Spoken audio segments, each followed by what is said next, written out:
Hello, sinners. I just wanted to drop in and tell you that My Horror Confessional is now part of the Ghoulish Podcast Network. In addition to producing podcasts, Ghoulish is also a publisher. Ghoulish Books has published dozens of horror books that have gone on to receive award recognition and even film adaptation treatments. Browse their spooky offerings over at ghoulish.rip and use discount code CONFESSIONAL for 10% off your order. And remember, ghouls, live spooky, die spooky.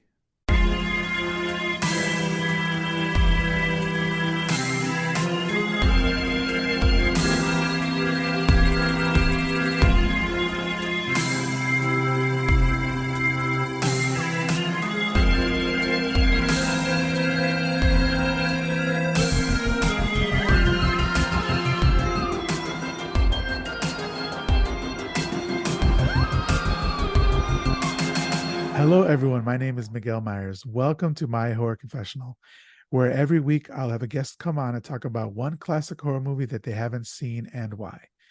We'll discuss the movie, the actors, and probably get off topic quite a bit. Once I believe they have properly atoned, I will absolve them of their horror movie sin. Today in the confessional, we have Shelly Lyons. Shelly is a Los Angeles townie who loves dark fiction and 1970s through 1990s horror and thriller made for TV movies. Several of her stories have been published in anthologies, and another appeared at the end of Brian Asman's novella, Return of the Living Elves. Ghoulish Books published her book, Like Real, which is a sci fi body horror rom com.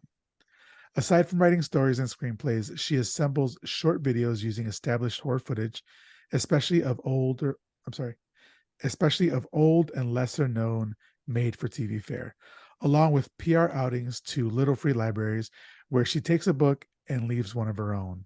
Shelly, welcome to the show. Hi, thanks for having me. It's great to be Yeah, of here. course. There's so much I want to go over in that bio. It's a great bio, by the way. But Oh, the one I want to talk about the most right now is the little free libraries. Now we have a bunch of these around my neighborhood, but we don't have one in front of my house. And I, for the longest, wanted to put one up. Do you have one in front of your house? no, I don't. I don't think it would go well in my neighborhood. I feel like I don't know. I put Halloween candles out one year, like a big path to the street, and somebody just stole them. So they don't Really? deserve a little free library in my neighborhood, but I love them. I love That's finding them. yeah, that's terrible to hear. I'm sorry. Um, in my neighborhood, we have a couple houses that have the free library, which is great. I mean, the selection isn't the best, but it's a free library. But I'm just happy that there are books available for people who want them. But then we also have a house that has one of those. It looks like an old plastic newspaper bin, but it's been turned into Oh, like that's has so a cool. block, but it's been turned into like a blockbuster. It has like a blockbuster sign painted on it, and people put old movies in there, like VHSs and DVDs and stuff like that. So that's I kind of love cool as that. well. Yeah. Yeah. So Like there's okay, yeah, little free libraries. There's the ones that have the serial numbers on them, and I guess they're the legal ones. But I love any form. I mean, I've seen books like just stacked in a wagon with little potted plants around it. I've never seen the newspaper one, but I've seen all variations, and I just love finding them. They're like little yeah. treasures. So when you say legal ones, do you mean like is there an organization called Little Free Libraries and you have to go through them or Yeah, something? yeah. And I don't know what the Oh, rules are, the bylaws, but there's definitely like serial numbers on some of them that are the actual licensed little free libraries. And I don't know why that matters, but and I okay. don't know. Yeah, I have never talked to anybody who's owned one, so I don't know what that means. But I yeah. know there's a difference. For me, the thing that's stopping me from uh putting one up is I like to think that I have this very generous heart, but a lot of times I'm just grumpy. And if I see people like stopping in front of my house looking at things, I'm just going to be looking at them with my arms folded and be just grumpy about it. But not really. I don't know. Like, not if So I they don't take know. one. I mean, if they don't leave one, are you going to be like, Yeah, "Hey, like run out there. It's take one, leave one. No, not even that. I mean, I can restock it. Like I have so many books. Like as a lifelong book lover, you just have a bunch of books just laying around the house. I'm still physical media person. Me Are too. you? Yeah. Okay. That's how I am. And so like I have when I get rid of when I finish a book, a lot of the times it'll just sit on a shelf, but I can put it outside in the library. I think you might have inspired me to do this, Shelley. Oh my God. This I've conversation given is back to the already fruitful. world. Ugh. Yeah, definitely. So, okay, the 70s through 90s horror and thriller made for TV movies. This is a very specific genre. And I'm not sure a lot of, especially the younger generation, doesn't know that. And I've talked about it a bit before Yeah. on the show, is that made for TV movies used to be a huge deal for like Mhm. broadcast TV, like your NBC, CBS, ABC, stuff Yeah. like that. They would Yeah. every week have a made for TV movie. Were they always Saturdays or and No. Sundays? ABC had the Monday night ABC TV movie, and that was always sexy drama. Like Susan Lucci is a bad girl and she marries for money, that kind of thing. And then the Friday night ones, and this is also me going back. I have a newspaper.com subscription. So I like to find old movies on Wikipedia and then go into newspapers.com and find out like what night it aired. A lot of the horror movies on Friday nights. So Oh yeah, that makes sense. Okay. yeah. Yeah, and these used to be big budget movies. A lot of the some of them actually made it into like big screen status. For example, Dark Knight of the Scarecrow is a horror movie one that's really great that I fell in love with. Mhm. There's just a bunch of other ones. I can't remember Duel. exactly now. Duel, yeah, Duel. exactly. Steven Duel Spielberg's is a good first one. movie. Hmm. Um, I and actually there's saw actually that at like the Egyptian Theater in Hollywood. Yeah, nice. recently. I saw Dark Knight of the Scarecrow in Austin at the Draft House. It's always great to see those. And there's like another one like Mark of the Witch or something like that, if I'm remembering correctly. But there's a woman here in Austin, I believe her name is Amanda Reyes, who wrote a book about specifically this genre, made for Oh, TV movies from the 70s and 80s. And I must have write it down. just over here. Yeah, I have it over here. Miranda Reyes. Yeah. And Oh it my was really God. interesting. So, for you, what is it that got you into that genre? Is it just like growing up in that era and like was this something that you tuned into every week? So my dad used to work nights and like late nights. And so for some reason I'd see these TV movies on late night TV. So not when they actually first aired, but I would see them replay because I guess they were super cheap. And so I have a dim memory of some of them, like Dark Knight of the Scarecrow. I don't remember it, but I know I saw it because I know it flipped my wig. And but I don't have memory other than it really scared the hell out of me.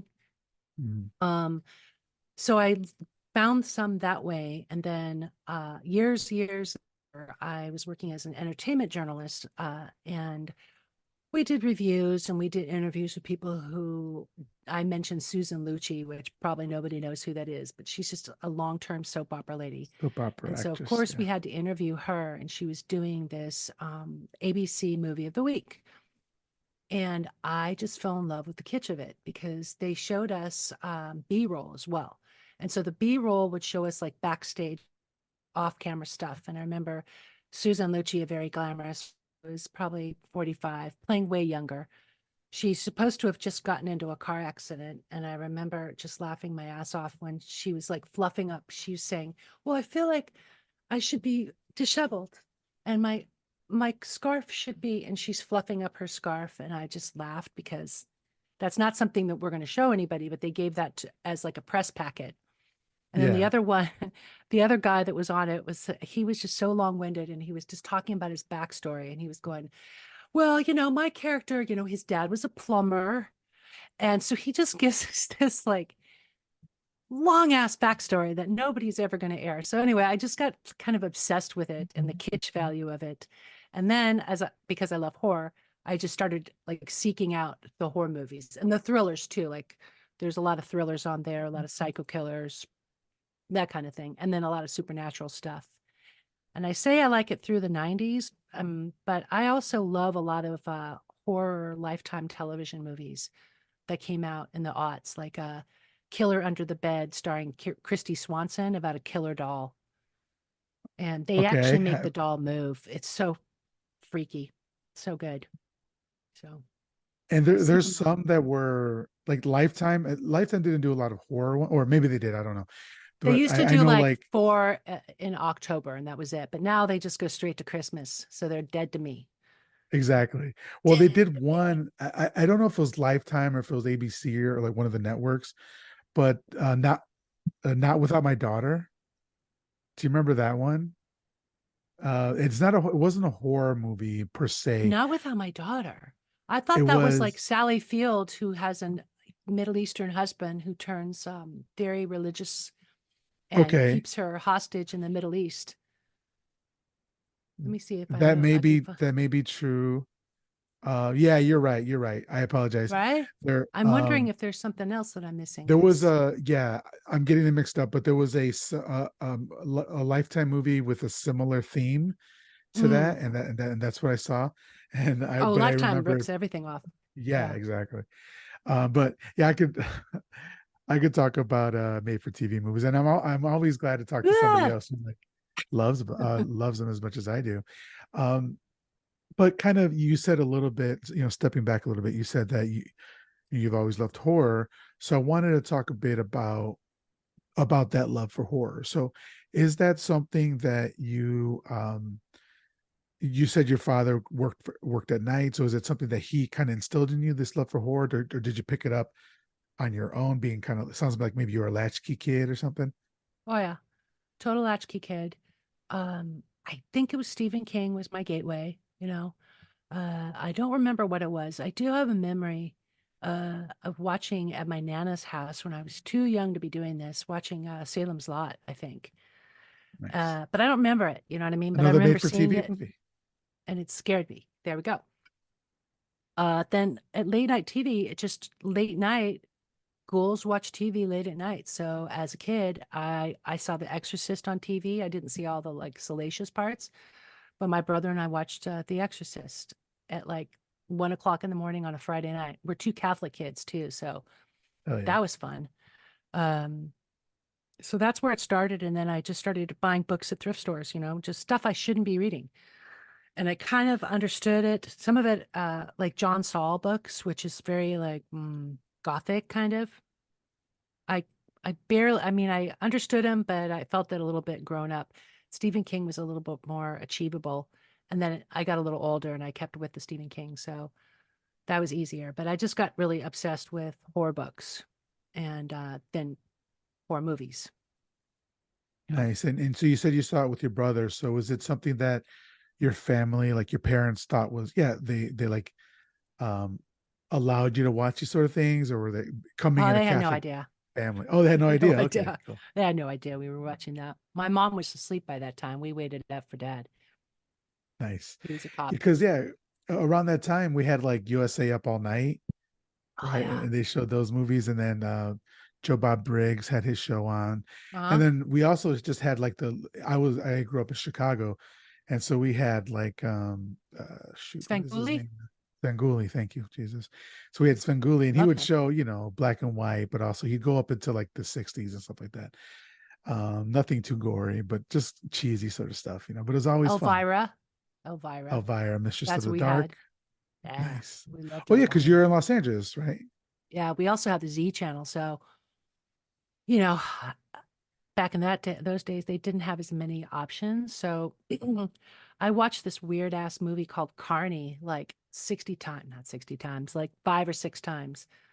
And it was Jodie Foster, Robbie Robertson, and someone else. And it was just like an adult movie, but that's the one I remember seeing all the time. So, I mean, I watched The Exorcist dozens of times because of that. We would just overwatch things. Nice. And how about extending that outside of your family to your like friend circle?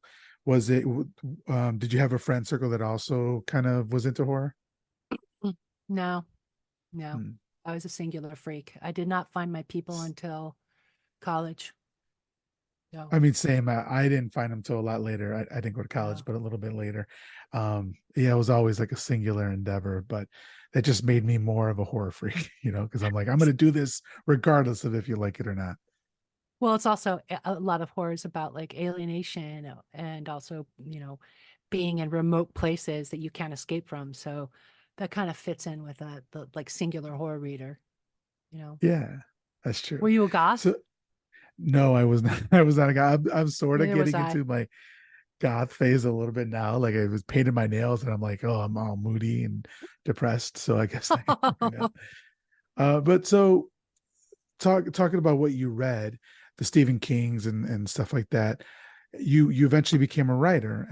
We're talking about the book that Ghoulish Books published earlier this year, right? Yeah, Like Real, which you said is a sci-fi body horror rom-com.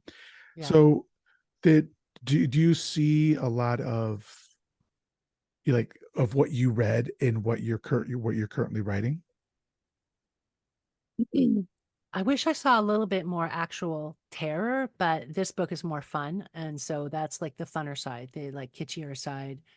And I think I sort of like that. I think that Max and I, in that sense, kind of have a good wavelength in terms of wanting our horror to be like fun. Like, I enjoy fake blood more than real blood.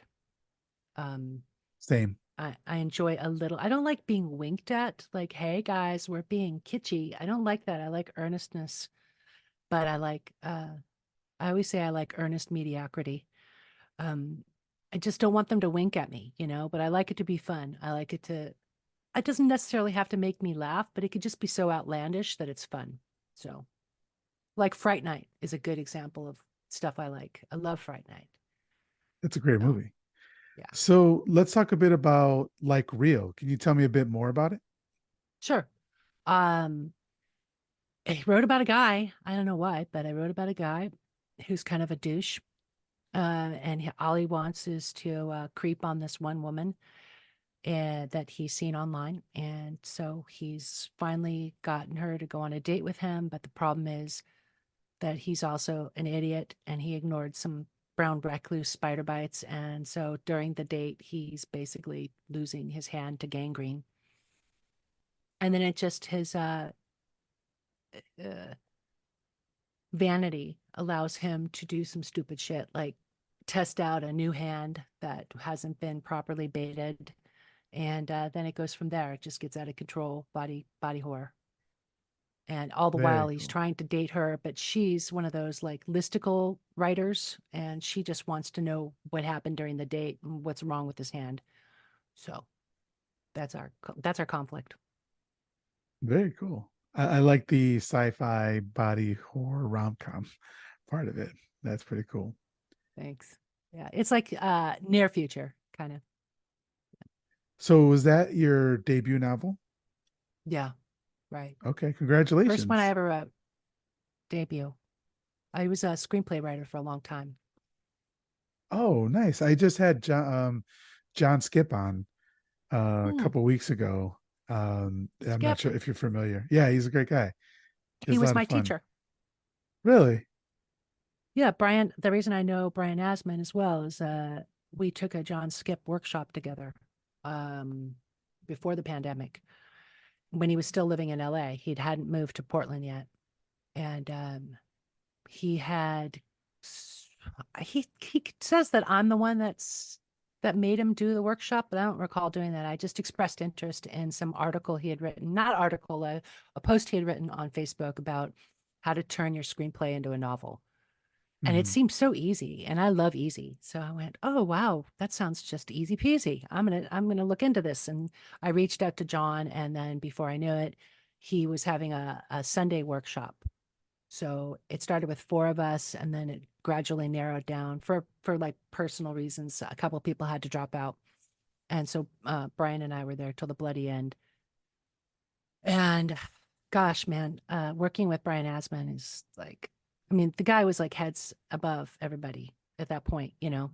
Um, I don't know how much he needed any of this, but John still helped him out and he helped me out. And that's where I workshopped this book. It had started as a screenplay. And I I sort of kind of finished it. I only kept it in a first draft state, really. And I was just sick of it and I didn't know how to really finish it. So I thought, well, I'll just work on this. And that's where it came from. Nice. Glad to hear that something came out of that. Because yeah, I talked to Brian as well. He was on about a year ago. Mm. And what's funny is I remember him talking about this workshop because he at the time he was promoting Man Fuck This House.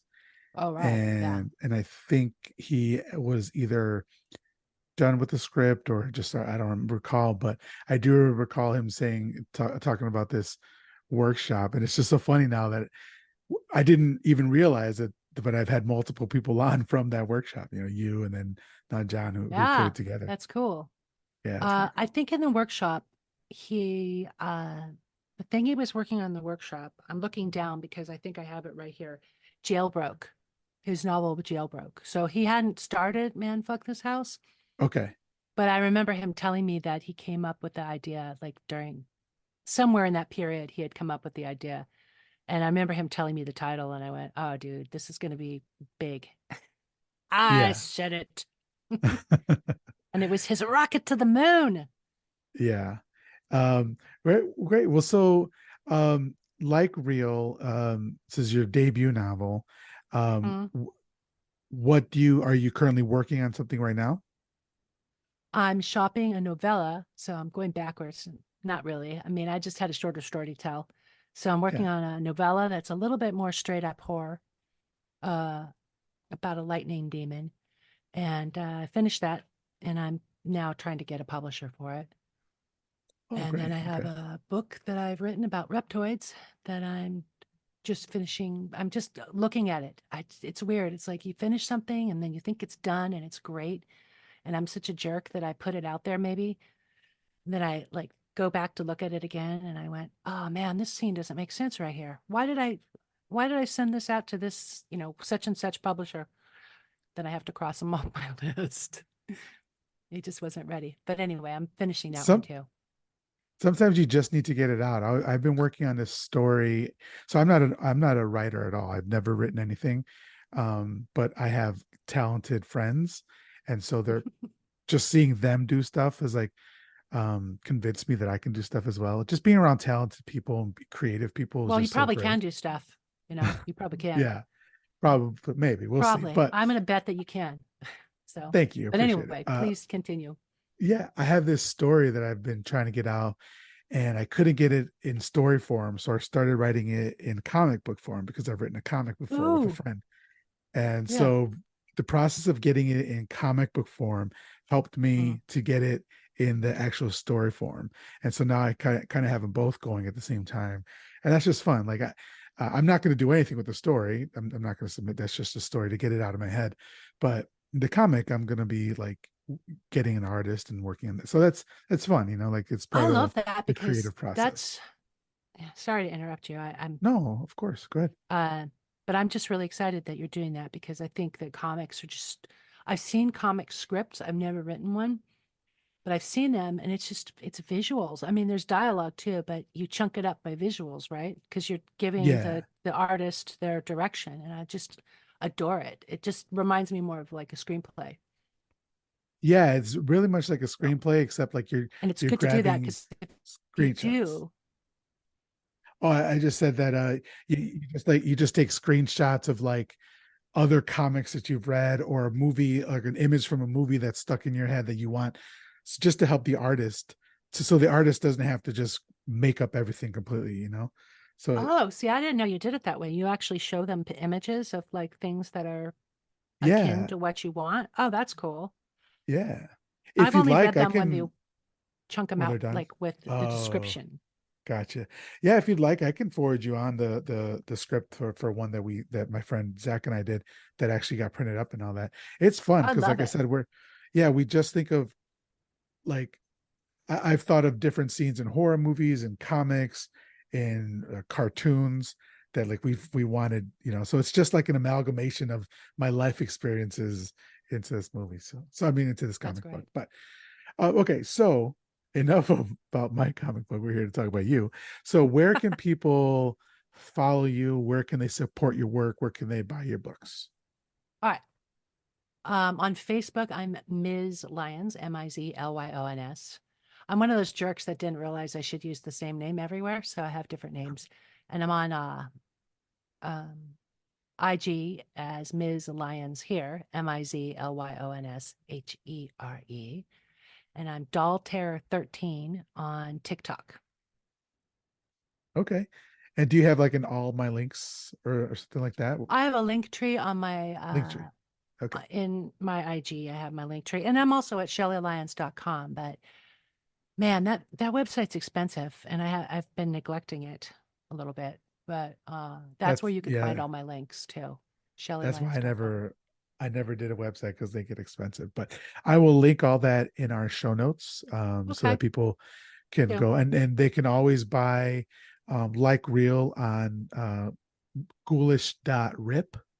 Yeah. Not ghoulish.com. It's now ghoulish.rip that where they can buy like real. So all right, let's get into it. Let's start talking about the movie that we're here to talk about. And that is so Shelly is here to confess her horror sin of never having watched Silent Night, Silent Night, Deadly Night from 1984. Is that correct?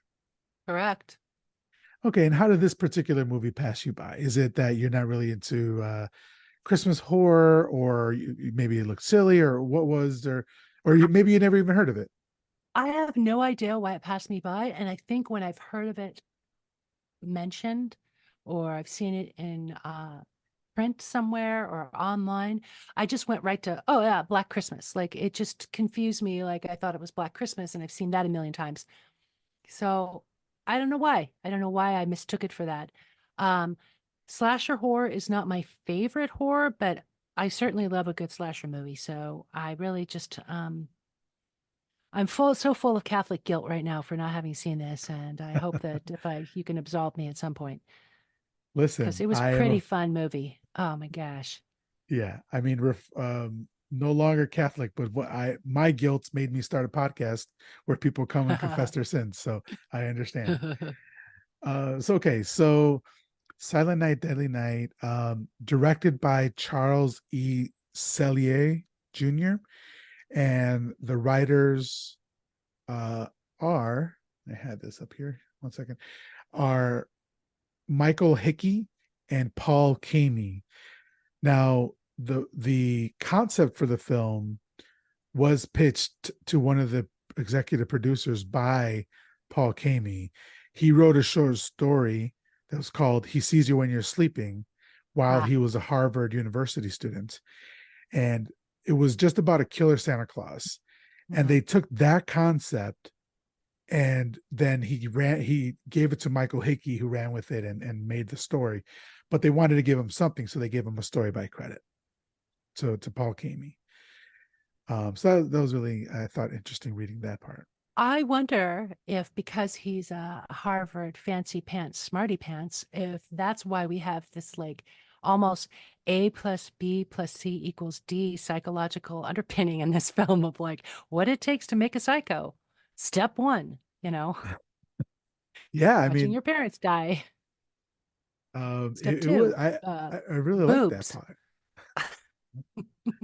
Boobs before you're too young when you were too young to see them. Uh, it keeps coming Uh, up though. There's boob flashbacks galore, man. yeah, and to be clear, there's it cuts off right before for the people who don't have the Patreon. My background is of Linnea Quigley, who's everybody's Right. favorite 1980s horror movie star, who shows her breasts in almost every single movie she's in. Um, but yeah, there is a lot of boobs in this movie. What else has Leanna Quigley been in? I don't Return of know. the Living Dead. She Oh, was in Demon Knights. She was whoa. in let me see what else she was in.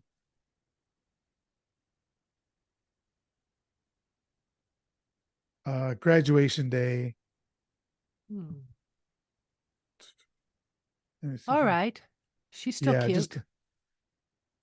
Not that that yeah. matters, but Yeah, cool. Sex Bomb, Witch Trap, just a bunch of My stuff in the God, 80s, that's like in the great. Night of Nightmare the on Elm Street Demons. Yeah. 4. Yeah, J Master. So yeah, she's Okay. in a bunch of stuff. Hollywood Chainsaw Hookers, which I have on the show. You know, when the list that I sent you to pick, Yeah. Hollywood Chainsaw Hookers is on there, and Daniel Kraus picked it, but we ended up going with something else.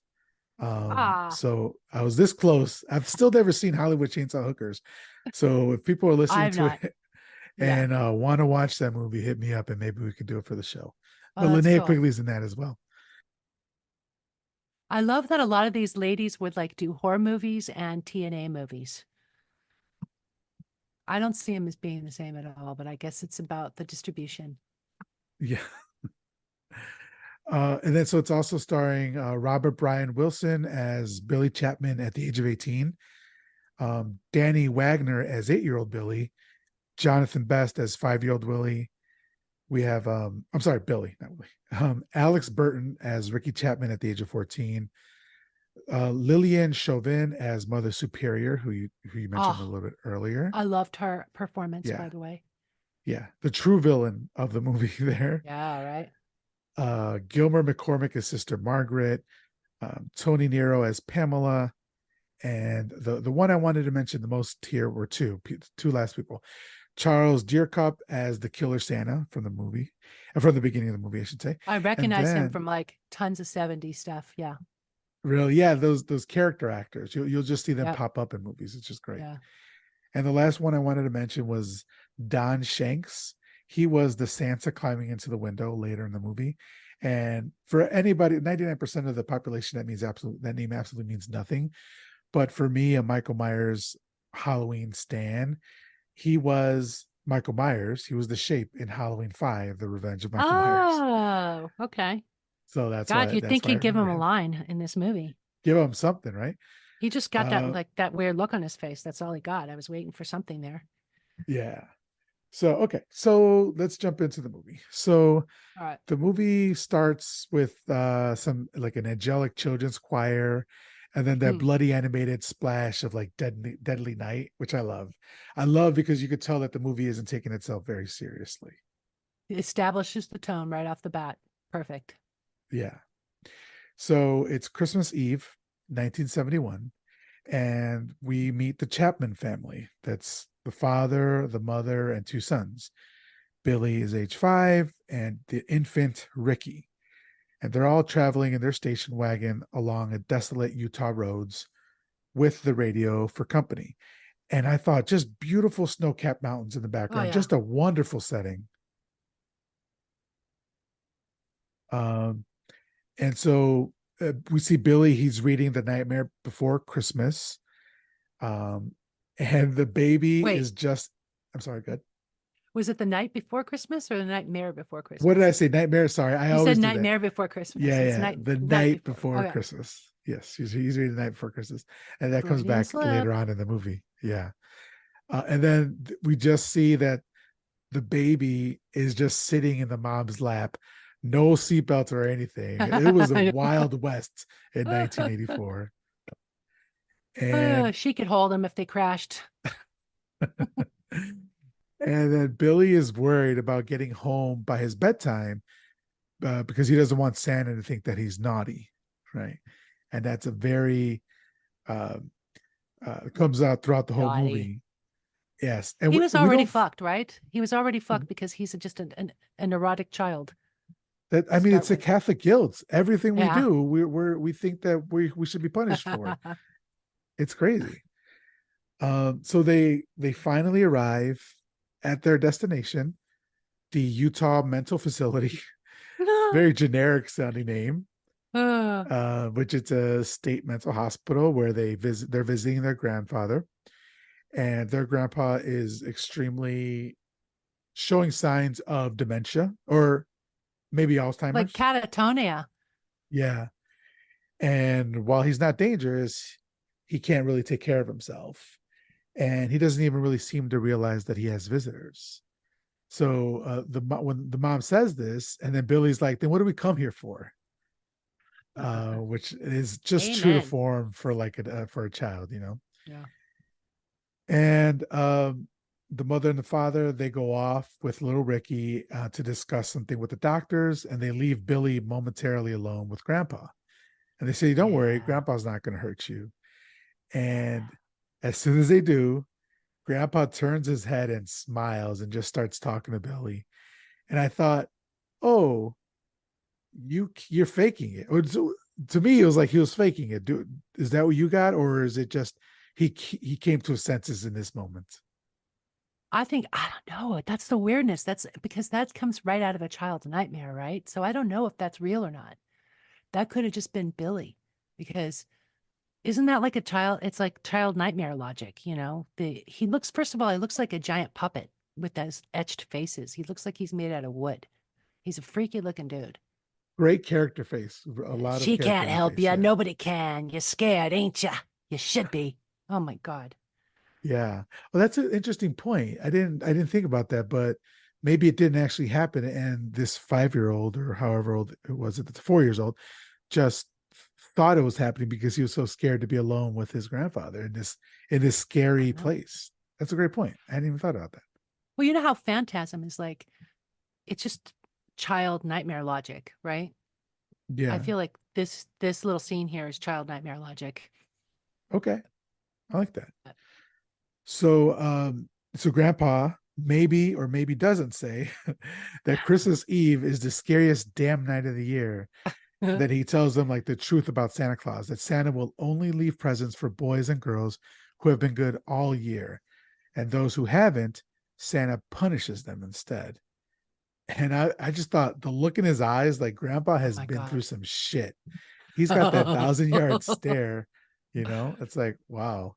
I love his line, you see Santa Claus tonight? You better run, boy. You better run for your life. God. Yes. Great line. And Billy's terrified because he hasn't been good all year and he knows it. So Grandpa then returns to his trance before the rest of the family returns to get Billy for them to go back home.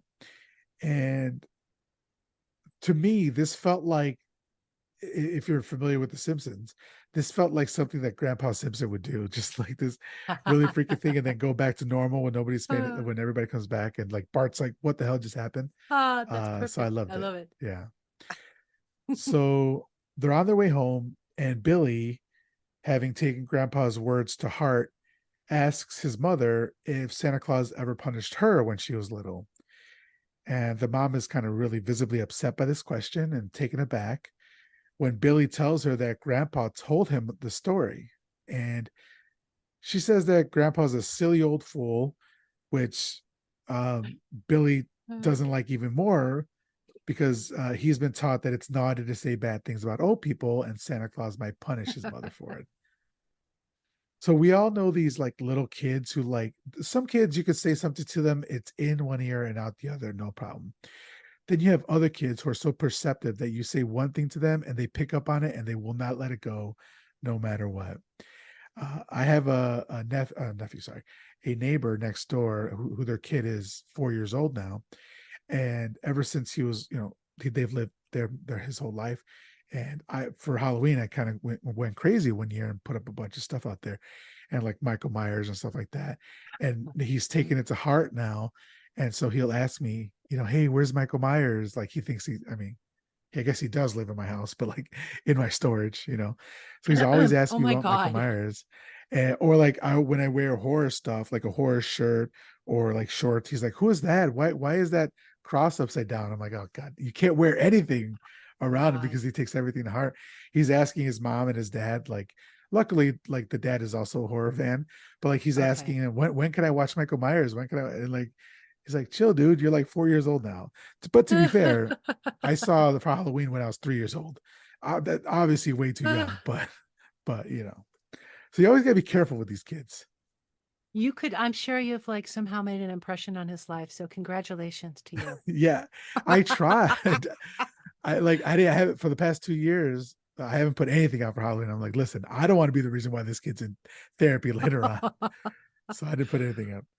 Oh, you better Um, hope that he doesn't go to an orphanage because you and plus orphanage equals murder. yeah, I'm gonna move if he does. So, all right. So then, meanwhile, not too far away, there's a man in a Santa Claus suit, and he robs a gas station at gunpoint. and he kills the clerk when the clerk tries to fight back.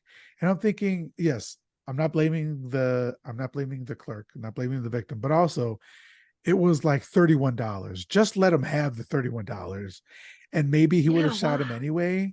But like for $31, it's not worth it, dude. And he probably wasn't even the owner. So you're fighting for somebody else's money. Yeah. And they were just joking around or before that. I don't Yeah. even yeah, that guy. He deserved to die. He was stupid. He should have just let him take the money. I really don't think that Santa would have killed him. I think he would have just if it was enough money. Maybe he would have been pissed that it was only $31 and he would have shot him for that, but I don't know. Yeah, you can never tell. But so he gives him two to the chest and one to the head. And if this were a zombie movie, he'd be a hero right now because that's exactly how you kill somebody. And he takes the $31 and he swears as he's leaving, he's like, "Merry fucking Christmas." Later, and he drives off. He Well, first of all, drives let's off in just his like car. add in here he drives off a really bitchin' red car. I don't know what kind Yeah, of car that was, but that was sweet. like an old school. I mean, I still have my old school. Like I have a 1985 Oldsmobile Cutlass Supreme in my driveway right now. So it's Woo! like one of those older. But I just Yeah. love seeing. That's why I like watching these older movies. Is because you see the older automobiles. You know, Yeah, that was a sweet who's ride.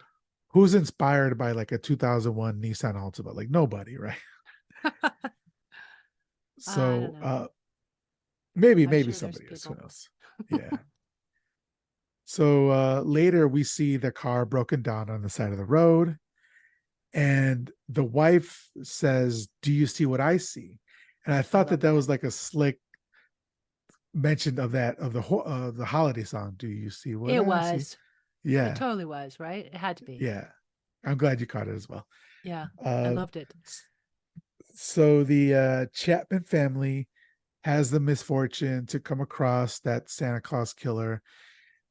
They drive up on him on the highway, thinking that he's maybe on his way to a party and he had a like car trouble. So, but Billy is absolutely terrified in the back of the car, thinking that Santa has come to punish him. And of course, his worst fears come true when the man pulls a pistol intending to steal the station wagon. Again, if the father, we're just going to blame victims here. If the father had just put it in park and said, "Here are the keys," would that Santa Claus have killed the guy? I don't know. I think he was made to kill those people, right? Is that what we're saying, Shelly? We're going to blame these victims today? No, because the dad did a good move. He just didn't know that Santa Claus was going to be this crack shooter that would just like shoot through the windshield and get him, right? Like the dad Yeah, did the that's right true. thing. So Yeah. he had the right idea. It's just that Santa was just a great shot. Well, the right idea, but I would say maybe go forward. Right. Run him over instead of back up. Right. Yeah. But so the Keep father his slams the victims. car into reverse, trying to escape, but Santa shoots him in the head, and the car crashes into a ditch. Billy runs out of the car to hide in the bushes. While this is an absolute horrible scene, I'm just going to do a trigger warning here It totally for is. Yeah. SA. Yeah. He drags the mother out of the car and rips her clothes off, intending to SA her. The Hmm. mother fights back, and then Santa kind of gets angry, enraged, changes his mind, and decides to kill her with a slicing her throat with a switchblade instead. Kind of a mercy, still incredibly terrible. Um, but I don't know if it was mercy anyway.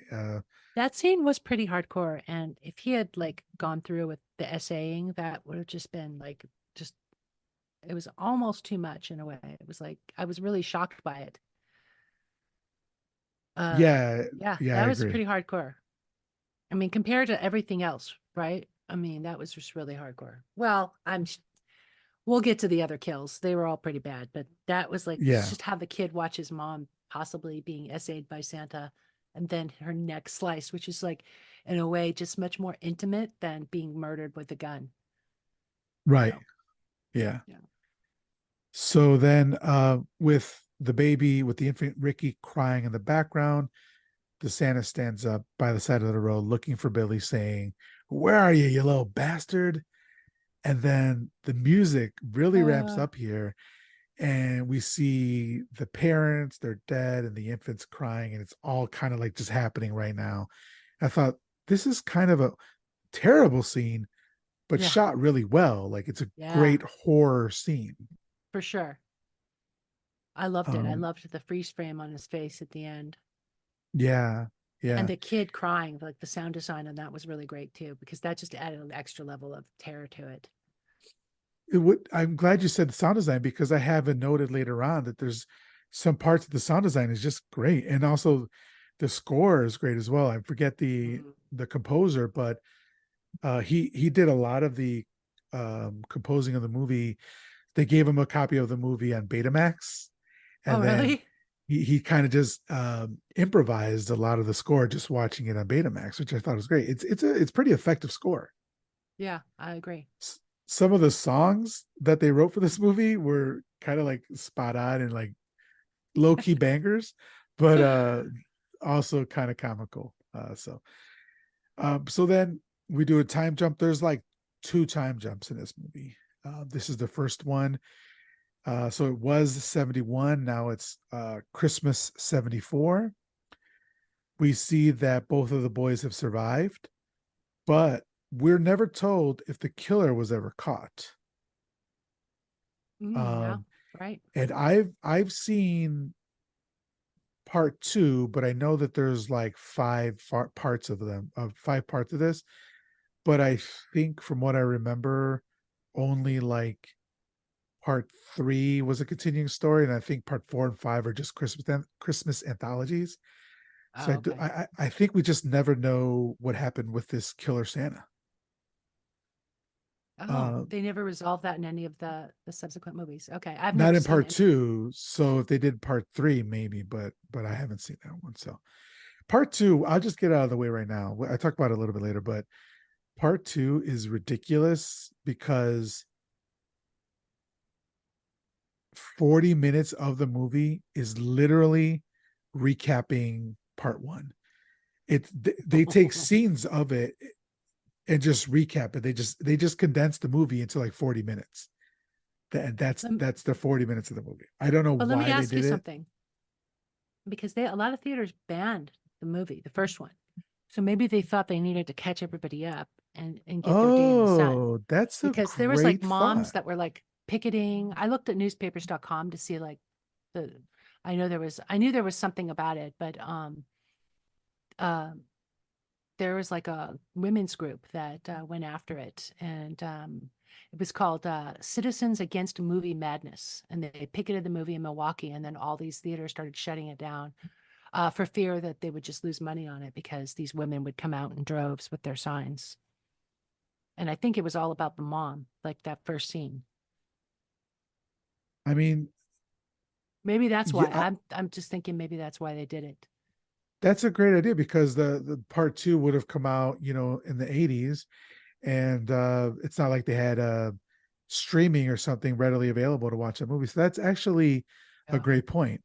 Um, so it just in hindsight now it seems like kind of a silly, but back then maybe it Yeah. was necessary because they actually did it. They do that with all of the Friday the 13th, but it's a lot shorter. But they'll Oh, recap the previous movie. It'll be like 2 or 3 minutes, but they'll always recap it. that's right. Uh, I forgot about that. yeah. Yeah. So it was just something they did in the 80s. It was weird. But um, back in 1974, Billy is now 8 years old, and his uh, younger brother is Ricky is about 4 years old now, and they're living at a Mm. Catholic orphanage called St. Mary's Home for Orphan Children. And Billy is showing his Christmas drawing, and it's this gruesome drawing of like a.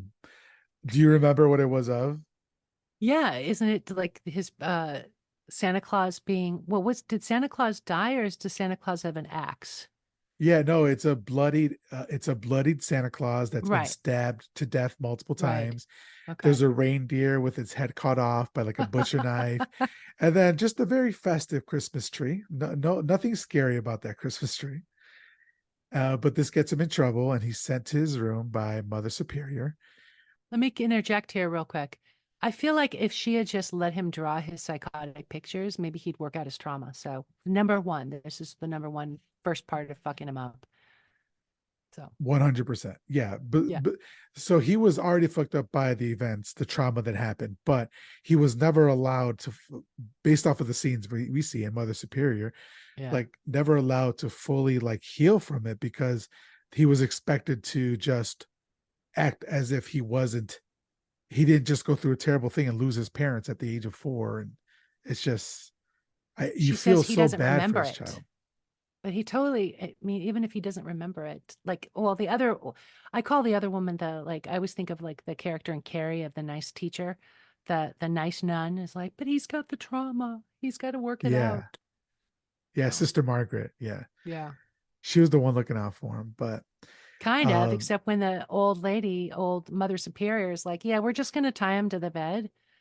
So close the door. She's like, well, okay. I don't know. I yeah, feel like she should have stood up to her. 100%. But I mean, the Catholic Church is not I know. not the She was the best at, emperor. Yeah. yeah. So so Mother Superior is discussing his case with Sister Margaret, who was teaching that class. And Mother Superior believes that Billy was too young to remember, like you said, and she says she can beat the thoughts out of him. Sister Margaret goes to release Billy from his room, believing that getting outside will do him some good.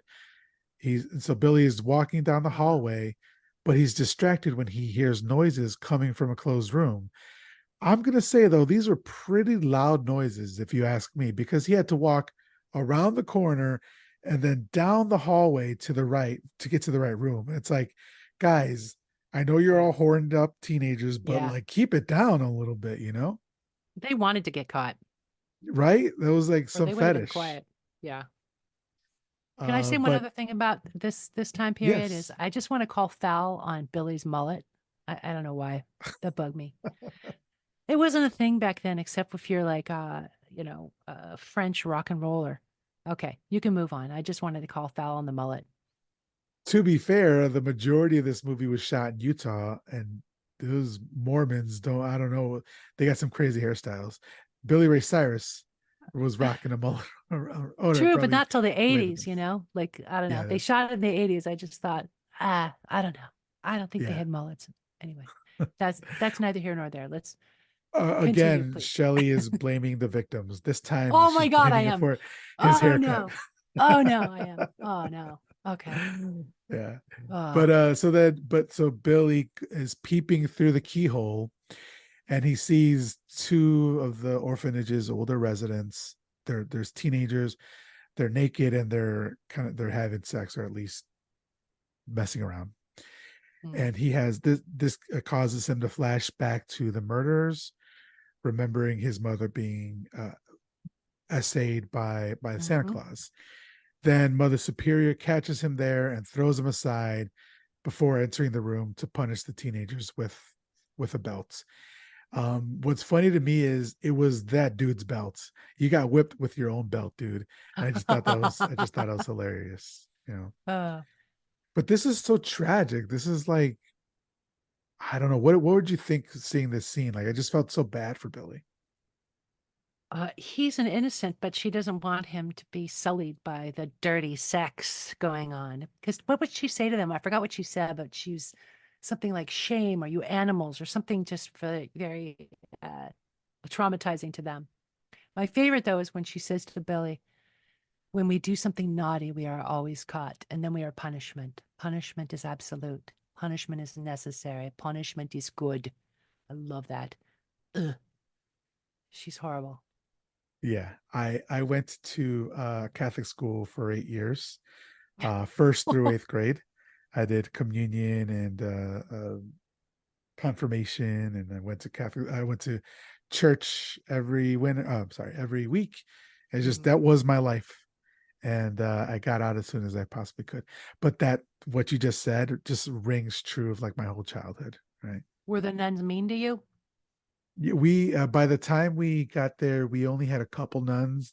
We had a nun who was the principal, and then a couple nuns splattered throughout. But Mm, luckily I didn't get any slapping of the wrists or anything like that. But they were very stern, yeah, mm. and judgmental, very, very judgmental. Especially because the neighborhood that I was in used to be a Polish neighborhood, and as I was growing up, it was turning into a Hispanic neighborhood or Latino neighborhood, I should say. And so like there was a lot of judgment over uh, Spanish wasn't English wasn't my first language, Spanish was, and so they kind of like not beat it Oh, out of us, but browbeat Spanish out of us so that like English was the language we spoke. okay. Yeah, Assimilate, assimilate. yeah, exactly. Uh, so then Billy goes out to play, but Mother Superior comes back to him to punish him. And I thought it was really unfair because she says she's going to punish him for going outside, for leaving his room.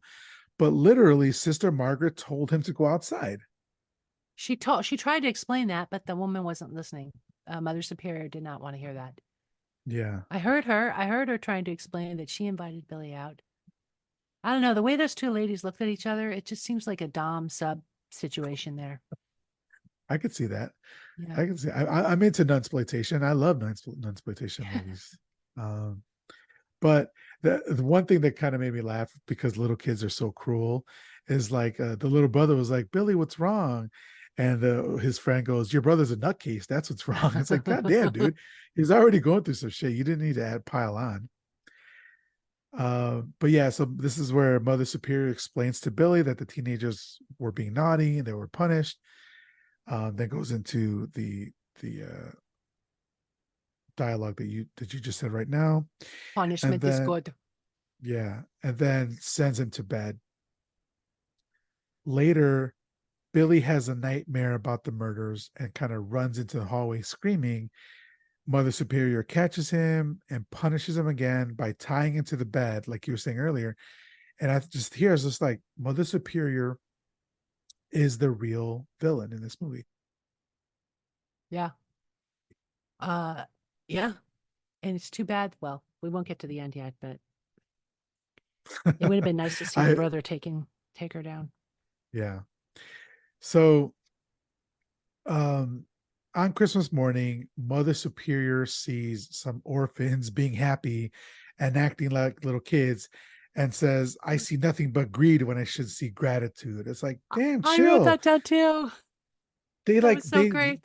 they don't have parents. They maybe don't Uh, have any family. They're happy because they got a ball on Christmas Eve or Christmas Day, and you're like angry at them. It's like, Jesus Christ, man. Her performance like rivals Louise Fletcher's in One Flew Over the Cuckoo's Nest. Seriously. Yes. Yeah. Which I saw that movie. Like I used to love that movie and I read the book, loved the book. And then I saw the movie within the last 2 months. I'm like, oh, he I don't know if you remember this, but Jack Nicholson's character was in there because he had sex with a minor. He was like 40 years or 30 or 40 years old at the time. Didn't know that. And it's like, I forgot that. And so he's like, Yeah, oh, guess I okay. did So too. he is, yeah.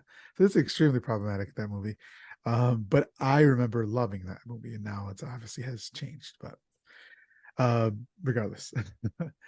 um, so Sister Margaret realizes that Billy, or he, like, sorry, start that over again.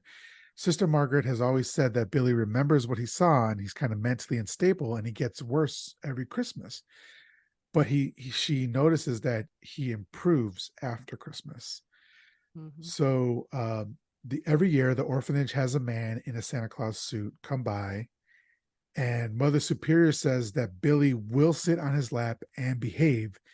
You'll see, and it's like it's a perfect, like you said earlier, how to make a murderer. Like it's the perfect formula for that.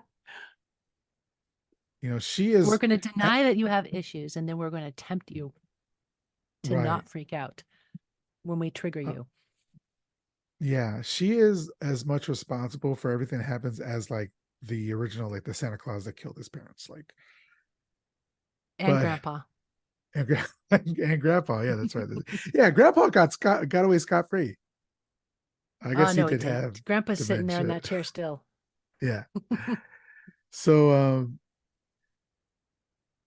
so she like drags him there kicking and screaming to Santa, and of course Billy is terrified, and he rears back and punches Santa in the face and runs back to his room. Sound design. Oh, chong. Did you hear that sound? It sounded like a, Yeah, a 7-foot man, just like with fists of iron. Donk. It's great. and of course the Santa reacts as if a 7-foot man had just hit him in the face because he falls back and he's got a bloody nose. It's like, Oh, oh, a 4-year-old did not just punch you, a 60-year-old or something. I don't know. It was so funny. I cracked up when I saw that. yeah, that was a good moment. And then he runs back to his room and he says, I'm sorry, I didn't mean to be bad. I'm sorry. Like, don't punish me. And then we kind of, Naughty, naughty, naughty, yeah. right? And Naughty. we see Mother Superior. We don't see her. I think we hear her enter the room, and she just says, William, like to come punish him and probably beat him. And to me, Mm-hmm. I just thought it was so fucking heartbreaking. Um, And then they freeze frame yeah, on that they freeze frame him on it. just waiting, expecting her to come in. Oh man. Because we got whipped again. 100%. Yeah. Yeah. Um, and so another time jump, and it is now spring 1984. 10 years have passed, and we see Sister Margaret. She's talking to the manager of a store, Mr. Sims, who's reluctant to hire Billy because he says, I need a real man to do this, not some little kid. And then he changes his mind when she introduces him to Billy, and he's like tall and strong and strapping and Yeah. very blonde. Yeah. Okay, that was a weird moment because I was watching it with my husband and I said, okay, is there like a gay undertone here with the guy or like he finds him attractive or is it just, wow, I was wrong. You really are a man and I'm glad to have a big strong man because he can move boxes. Like I couldn't tell. It was just played so oddly. But I think it's more of the latter. I think it's more like, oh, there's a strapping worker, but it Yeah. was a really weird vibe. The framing of it, I think they went Yeah. from the feet to up the crotch into like his, then you see him, like that. So yeah, Exactly. It's like, there's a hunka guy. yeah. I caught that a My little bit as glasses well. went like rock, rock, rock. Started to steam up a little bit. Yeah. So then once he sees him, he's like, he's just what he needs, what I need for my warehouse. And he's like, he can start today. And so Billy starts the new job, and then we get basically a montage. Oh, I Always love a love that montage. montage. That was so great. Yeah. Yeah. And then Uh, we hear the song that was written specifically for the movie called Warm Side of the Door. And to me, it's an absolute banger. It's a banger. It's kind of like spot on to what's happening. uh, The movie, always love that. And then in the background, as we're seeing this montage, we're seeing so many cool vintage toys. It's like there's Batman costume, there's a GI Joe that looks yeah. crazy. Muppets Like everywhere. Muppet stuff. yeah, like I wonder, 1984. This is peak childhood vintage toys for me. right? Was that like, was there a big Muppet movie in like 83 when they were filming this?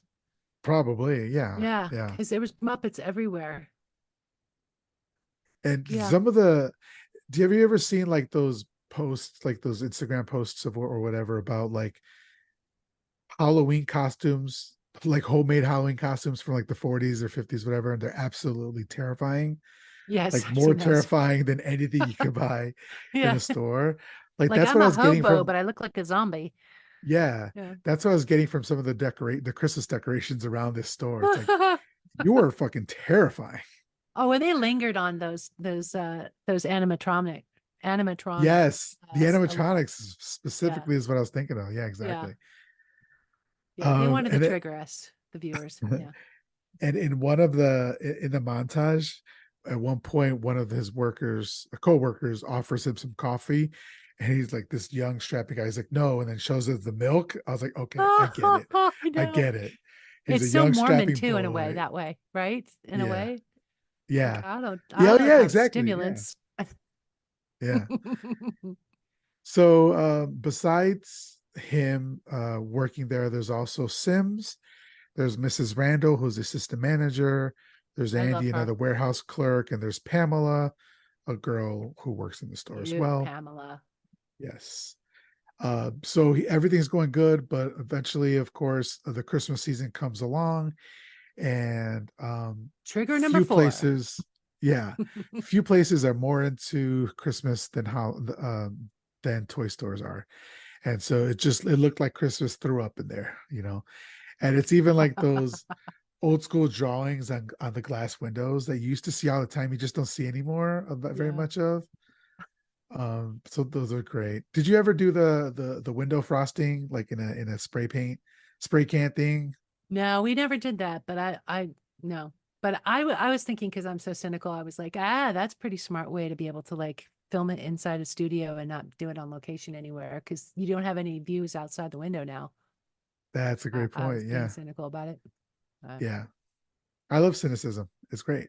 It's very thank you. productive. Oh yeah, it really helps me in life. Um, um please go on. Oh, isn't it called Iris Toys or something like that? yeah, Iris Irish Toys. toys. Okay. That Um guy, I've seen that guy in a million places too. That character actor, okay, yeah. I the haven't I didn't Ira. recognize him from anywhere, but I Um, love when I see it. That's like when I saw Linnea Quigley. I wasn't paying attention when the credits came up, but so I didn't see her name. But and it's been I've seen this movie before, but it's just been a while. And so when I saw Linnea Quigley, I'm like, oh my god, she's literally in everything. Um, so so Billy is upset, especially because of the all the Santa Claus imagery. He's getting triggered, and it's starting to affect his work.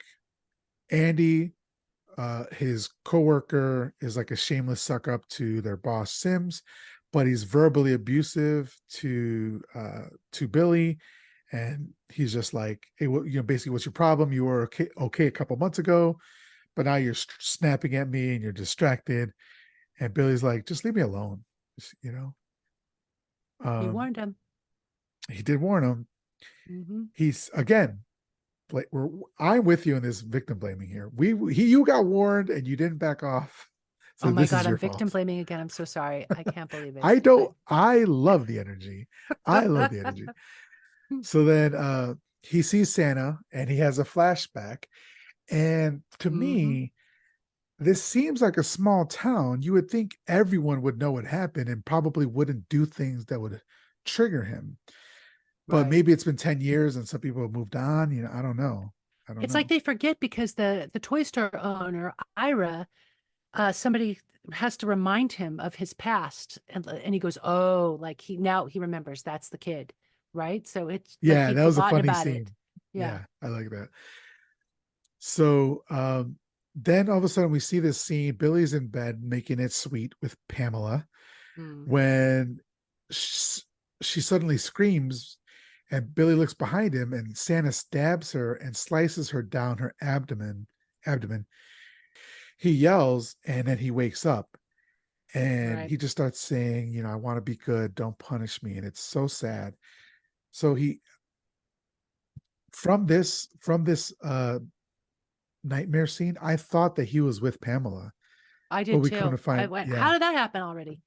Yeah, yeah, I thought so. And I thought it was but going to happen though, because she was flirting with him, but I kind of, for some reason, I thought she was a teenager. And then when she was with the other guy, I'm like, oh, okay, so she's in her 20s. I don't know why. I just thought maybe she was a teenage worker. yeah. I mean, she still could be, and that guy was just creeping on a younger woman. He was Oh, already a yeah, creep. I Like guess. obviously, he was a Yeah. creep. So now it's Christmas Eve, I believe, Hmm. and a problem has come up at the store. The guy whose job it was to play Santa Claus in the store hurt Uh, himself. I think he broke an ankle or something like that, and there are no replacements available. And so they force Billy to dress up as Santa Claus. dun, dun, And dun.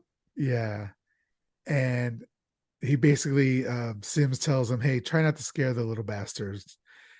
But what I thought hilarious is like it happens really quickly. Like this movie is like nonstop actions from one. Like it's only like less than an hour and a half, Yeah. but it flies by so quickly because like from the moment they say that they need a new Santa to when we're seeing Billy in the Santa is like Mm. 15 or 20 seconds. It's very Yeah. short time frame. Yeah. or not that long. Maybe it's like a minute because he goes to talk to him and all that. Well, But it's still here's the it's a genius of this movie, I think, and that is, it's all this is ostensibly the catalyst, right? When he has to put on the Santa costume, it's the catalyst for the murder spree, right? But we're not bored by the whole setup of it because we're just watching one sin compounding another of those around him, making him into what he's going to become once there's a catalyst. So in other lesser movies, that could be super boring, like the lead up, like, all right, come on, let's get to it already, you guys. But it was so fascinating watching that evil nun, the accident with the parents, the grandpa. It was just all so friggin' entertaining beforehand that I didn't even realize that we're like almost, is it halfway through the movie at this point? That it's now he's yeah, finally, probably. it's catalyzed into being the thing that we're like the promise of the premise, as they say in screenwriting. Like there it is now, right? But it's so genius in that they make us, they entertain us all the way up to that point, and then it gets even better. Yeah. And it doesn't yes, it's a slasher, but this is 1984. I know like Halloween came out in 78, and then there Mm. was just a bunch of rip-offs of Halloween, specifically Friday the 13th was a huge rip-off, but they follow this formula of like death in the beginning and then kind of slow walk you to a bunch of deaths at the end.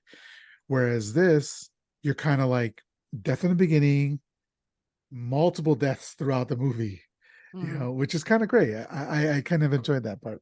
Um, but so what's funny is Billy is dressed up as Santa, and he's like, "What are you doing?" Like he's got his little girl in his lap. He's like, "Stop it, please, stop it, stop kicking."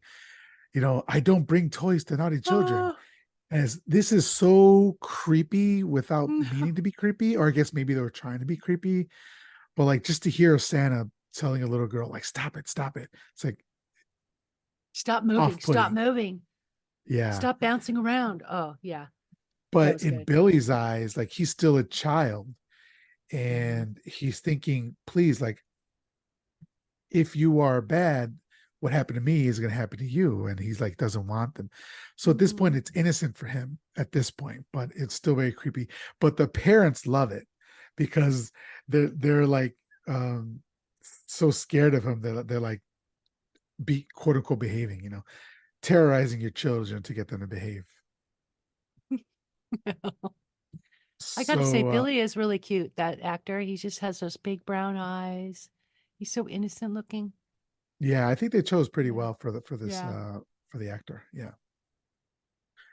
So now it's closing time on Christmas Eve, but just before Sister Margaret calls the store to see how Billy is getting along, and because she knows that this is the worst time of year for him, and Andy tells her that he's been promoted. He's not dressed as Santa Claus, and she realizes that this is a Oh, very bad idea, and she sets out to go visit him. um, but she's not gonna. It's gonna take a while for him to arrive, for her to arrive. So I was hmm. thinking, and then also later on, we find out that she can't just drive back to the orphanage to warn them. She has to call them. So maybe there is a distance here away. My husband was bugging on that. He's like, "How are they getting around so quickly?" Oh, I don't know. Yeah, It didn't bother me. I just, the whole point is she verbalizes what the audience is now thinking, like, oh, this is not good. You know? yeah. So sorry, I just wanted to mention that the musical stings were great here. It's just like ran, ran, like danger, danger, danger. So Yeah. love that. So now it's closing time, and Sim says, "It's 7 o'clock. It's over. It's time to get shit faced," or something like that. Um, which I was never. I think towards the very beginning of my working career is when they were still having office Christmas parties with alcohol. Yeah. But to think about the fact that people used to have ragers Yeah. in a office for Christmas, and just I can't imagine the sexual harassment suits that happened. And so like if you see like Mad Men, just everything that was happening there like in the 60s and 70s, like I Yeah. can't believe there was a time where people were just partying at Did you work. ever see The Apartment? the Billy Wilder movie. Oh, great movie. Absolutely. Remember Yeah, I that? love that movie. That Christmas party? That was great. That was a good Yeah. Christmas party. I love that movie so much. And that's a holiday movie as well. Oh yeah, it certainly Yeah. is. Okay, so he locks the store up and they start the Christmas party. Everyone seems to be having a good time except for Billy. He's still in his Santa Claus suit. He's moody. He's thinking about his parents' murders. Sims is drunk as fuck and he tries to cheer Billy up.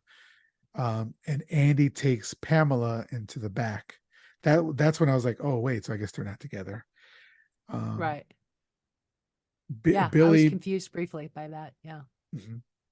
So Billy becomes somewhat drunk himself because he has a drink or two, and he starts to believe Sims's joke that he will soon think that he is Santa Claus.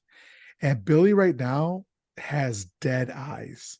The actor did an Oh, amazing job, an yeah. amazing job. First of all, let's just like make sure we know that they forced Billy to take that drink. The Ira and the lady, older lady worker, were like, "Come on, come on." Didn't they kind of Yes, force him to drink? Yeah. you're right. They Okay. pressured him into it. You're correct. Thank you for Yeah. mentioning that. Yeah. So Sims comes up to him and asks Santa, what are you doing? And he says, "Oh, I'm just thinking about my parents." He's like, "Oh yeah, how are they?" And like, "Oh, they're dead." And this is the Right. reaction. It's terrific. Sim's drunk and he's like an overreaction to it, but it's so good. So good. And he says, basically, sorry. Hey, Santa, you better sober up. You got a long night ahead of you. You remember what Santa Claus does on Christmas Eve, don't you? Boom. He says, oh, yeah, I guess I do remember what he does. He murders people, right? So while this is happening, Andy tricks Pamela into going like further into the back of the store by saying, I got a present for you. We all know what the present is. Um, then we hear the song Santa's Watching, Santa's Waiting, which is the song that was playing on the radio in the car when when they first came across Santa in the beginning of the movie. Oh my God. Okay. That's Yeah, I did not catch that. You did. I thought it was really super on the nose, and then I had forgotten that it was in the beginning. Okay. Yep. How could he help it? Yeah. that was the final trigger for him. Believing that he really is Santa Claus and has the power to punish the naughty, he walks to the back and sees Andy becoming more aggressive with Pamela. At this point, he's ripped her shirt open, and seeing that, he gets another flashback of what happened to his mother. It And pushes boobs. him over the edge, and the boobs, Boobs. and he starts yelling, "Naughty!" And he grabs Andy. And do you remember how he kills him here? No, I don't remember Andy's death. I remember her death. What was Yeah. Andy's death? Well. Okay. So he kills Andy, but he puts a string of Christmas lights around his neck and pulls him up and basically hangs him like that. Do you want to say what how Pamela is killed here? So Pamela freaks out, and Billy tells her like to basically stop calling him crazy. And this this look as he turns his head to look at her, great look. He looks demented here, and he's like, punishment is necessary, it is good, Oh echoing yeah. what Mother Superior said earlier in the movie. And Box cutter. yeah, Sorry. so he cuts her with Wow. the stomach with the utility knife, with the Yeah. box cutter. And that's her death.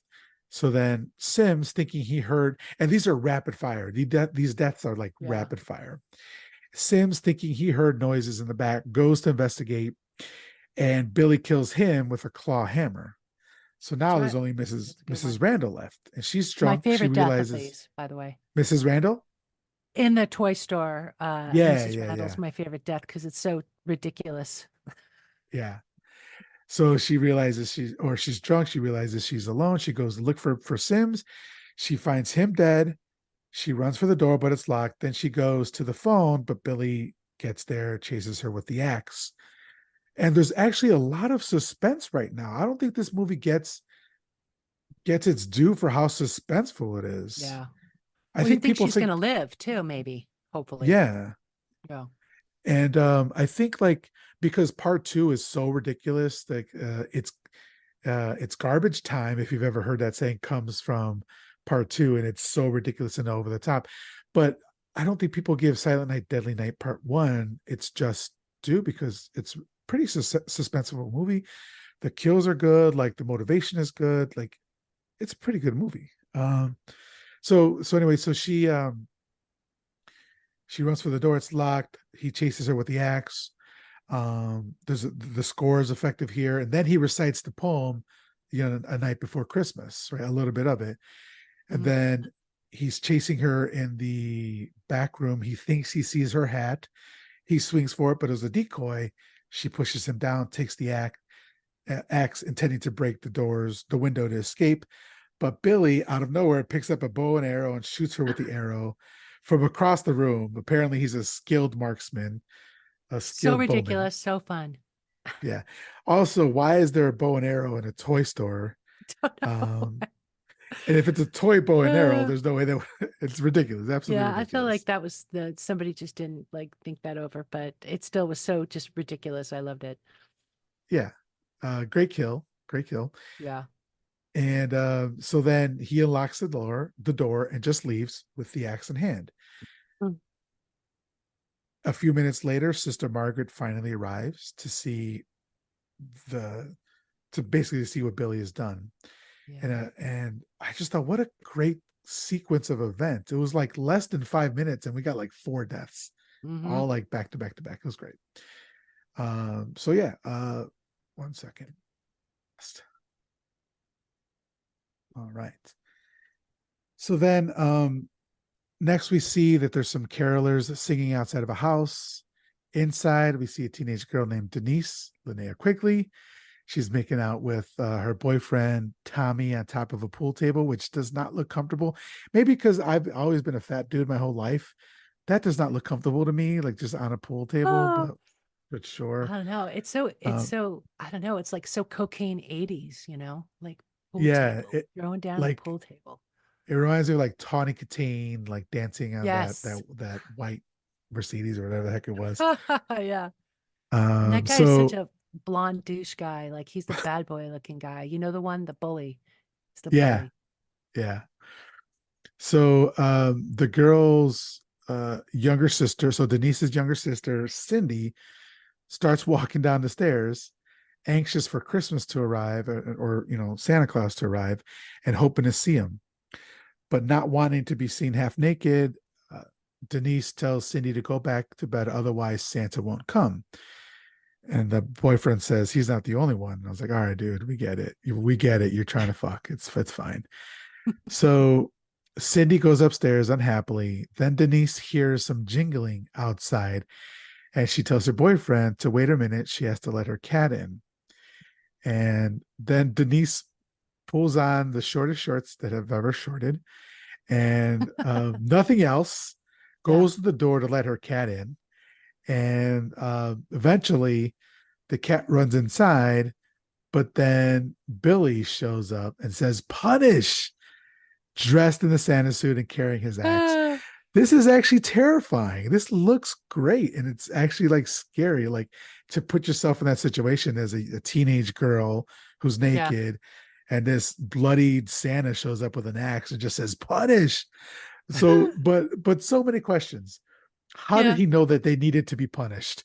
Was he like peeking through well, maybe we know he's a peeping Tom, so maybe Right. But is I he feel like going to we missed everybody's a, house? yeah, I think we missed like, a 5-second shot of him like looking through the window and seeing them on the pool table, right? It's because I don't Yeah, know. Yeah. yeah. But Denise screams and slams the door shut, but Billy breaks the door down. After a brief struggle, Billy picks up Denise and impales her on the antlers of the trophy deer that was hung over the fireplace. And Yeah. while he's doing it, he's just saying, "Punish, punish." And there are these great practical effects here. So what did you think of this scene? Oh, the scene was it was great. The whole build up to it. And then of course afterwards when the boyfriend goes looking for her. But it was just so crazy and visceral and violent and quick. It was good. And of course the deer kill is just fantastic. the horns coming out of her, and then she looked like a fallen angel. Yeah. Ooh. And I've seen, and of course she's still naked because that's Mm-hmm. the thing about Linnea Quigley. That's like the meme is that in every horror movie she's in the 80s, she's topless or naked. Like specifically, I'm thinking Return of the Living Dead. She's trash in Return of the Living Dead. So she's like literally naked and she's wearing a what are those called? A merkin. She's wearing a merkin to cover Right. her private parts and all that. Yeah. So of course here she's naked as well. Um, and but it was just a great scene, I thought. Oh, that no, I love that scene. Yeah. So downstairs, Tommy couldn't hear the ruckus over the radio, and he's been killing time playing pool. And I love this wood paneling and the snow leopard print on the wall. Like it's just like, oh man, this is so Uh, 80s, they don't even know. So I always think like, I wonder if 20 years from now, when people are like seeing pictures of like, I don't know, the inside of my house, they're like, wow, that's so 2020s or something like that. It's like it's I don't know if anything I don't epitomizes. know. Yeah, the 80s just felt like its own decade. Yeah. I mean, even I mean, the 60s, 70s, and 80s, I can't tell you what a 90s house would look like. I Yeah. don't know. Is there chrome in the 90s or is that an 80s thing? I don't know. I could tell you what a 90s Taco Bell looked like, and it looked like the inside of the Max from Taco Bell or from Saved by the Bell sort of thing. Um, Okay. but yeah, but yeah, I love the ambiance that we're in. Eventually he goes to check up on Denise and he finds that the door is broken. Then he finds her hanging on the antlers. Then he sees Billy and he puts up a fight, actually knocking him in the head with one of those fire poker thingies.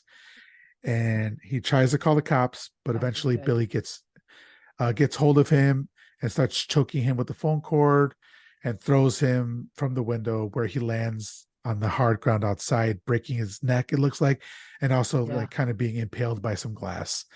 That was probably one of the uh more like block kills. It's just like it's just happened to him. Nothing really to write home about here. Yeah, but I wasn't expecting him to be thrown through the window. I was like, I raised an eyebrow when I saw the phone cord. Like, really? He won't be able to fight that off? But then, throwing him through the window is pretty genius. That's true.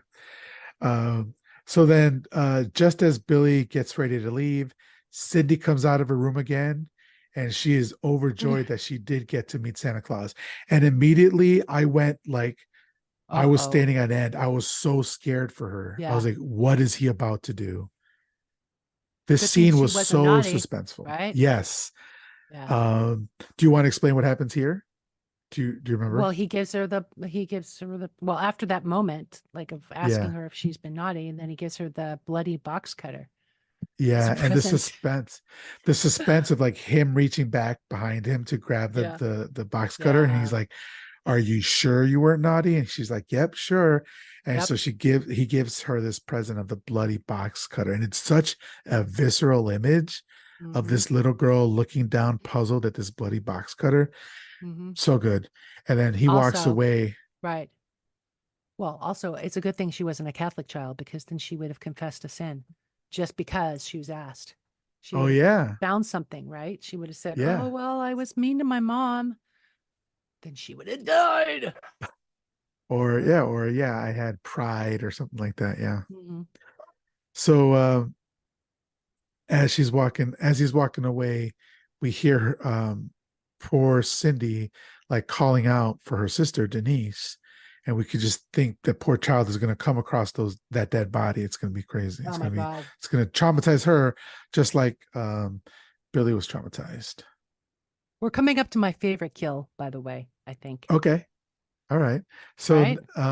next we see two policemen. They're kind of pissed because they can't believe that they have to pick up Santa Claus on Christmas Eve. Like All there's right. basically an APB out for Santa Claus. Then they see a man in a Santa suit climbing into the second floor of a nearby home, I should say, and they break into the house to get him. They draw their weapons. They find out that it was just the man who lived there and trying to surprise his young daughter. That was a great thing. That they did that in Silence of the Lambs too. Remember that when the FBI busts in, you think they're going to get Buffalo Bill, and it's an empty house. It's the wrong house.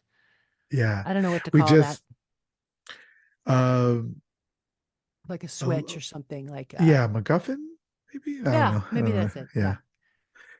Yeah. So then we see Billy running down the highway as a cop car with its lights and sirens drives past him. Meanwhile, we see these two boys. They're in their early teens. They're out for a late night sled down a snowy hill. But before they can start, they're jumped by two older bullies who steal the sleds for themselves. And one of the kids says, "I want to grow up to be just like you, ugly and very stupid." And I That was thought it was great. great here. But I don't know if you know, did you rent this movie, or do you have it, or did you watch it like on YouTube for free? I saw it on YouTube. Yeah. Okay, nice. I saw there was a transfer on YouTube for free, Wow. and I noticed here, but also I noticed in other parts of the movie as well. There's a drop in the picture quality Oh.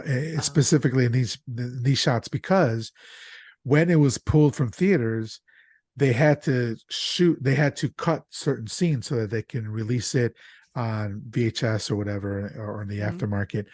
And those are the scenes that they shot. So when they went back for later versions of the like Blu-rays or DVDs, the they spliced those scenes back in, and the they had degraded over time because the studio didn't keep up with that film. Mm. And so now we get to see those scenes, but you can see there's a visible degradation of those scenes that had been cut out originally. Okay. Yeah.